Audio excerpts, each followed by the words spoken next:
Friends, Noah the Manu, who had escaped the great flood, was a great sacrificer, meaning he knew the procedure of sacrificing an animal for the remission of sins for his entire community. Scythians called Noah Ogija Saga, which signifies as much as great patriarch, sovereign priest, and a mighty sacrificer.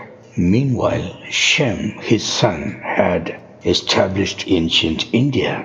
Indians know him as King Bharat, which means holy fire. He and his subjects worshipped his father's god Yahweh by the name Narayana, which meant the one who rested on the waters. Neither Manu nor his son Shem, the king Bharat, needed any spiritual counselors. Now the Bible states that Shem continued to live on for another 502 years even after the flood. So the incidents I am about to mention here occurred roughly within 550 years from the flood. Now Noah had a grandson named Cush through his son Ham. Indians know him as Kashyap.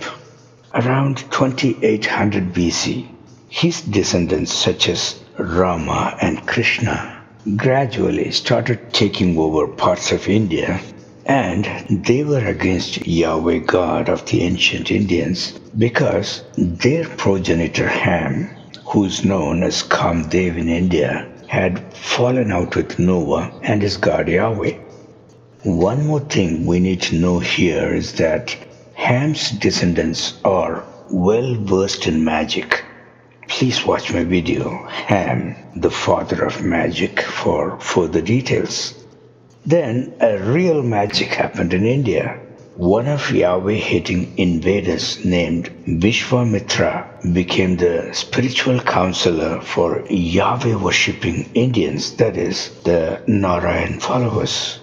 How I know this is that he was a Kshatriya, meaning he was a descendant of Kush. Maybe he used some magic to impress and infiltrate the Yahweh worshippers of India. Why I say that is that his forefather Ham had done the very same to the people of ancient Bactria. When Dionysus came to India pursuing Ham, Ham escaped into the hill country of ancient Bactria. There were some people already worshipping their ancestor Asher in the name of Ahura Mazda, meaning Asher the master. Ham arrived there and inserted himself, showing his magical powers as the first prophet of the world, and he enslaved those people. Historian Berosus admits that Ham was the Zoroaster of the Bactrians. Now, coming back to our story, this new counselor, Vishwamitra, had a direct link to Lucifer's abyss through a water nymph he fell for called Menaka, because that is the way Lucifer controlled the human realm in the days after Noah's flood. I made a video entitled "The Water Nymphs Shaped the Human History." Please watch that as well for more on this topic. Now, Vishwamitra was the one who exposed ancient Indians to Ashwamedha Yagna, that is, horse sacrifice, which is abominable to Yahweh, as well as consuming intoxicating soma during Yagna, stealing cows to perform it, gorging on its meat and all that. The 33rd hymn of the 3rd book of Rig Veda states that Vishwamitra, with his magical powers, calmed the Vipas and Sutudri rivers in order for the children of Shem to go in search for soma plants in northwesternmost part of present-day Pakistan and in Afghanistan and Central Asia. And the Iranian Yasna has nothing good to say about their activities.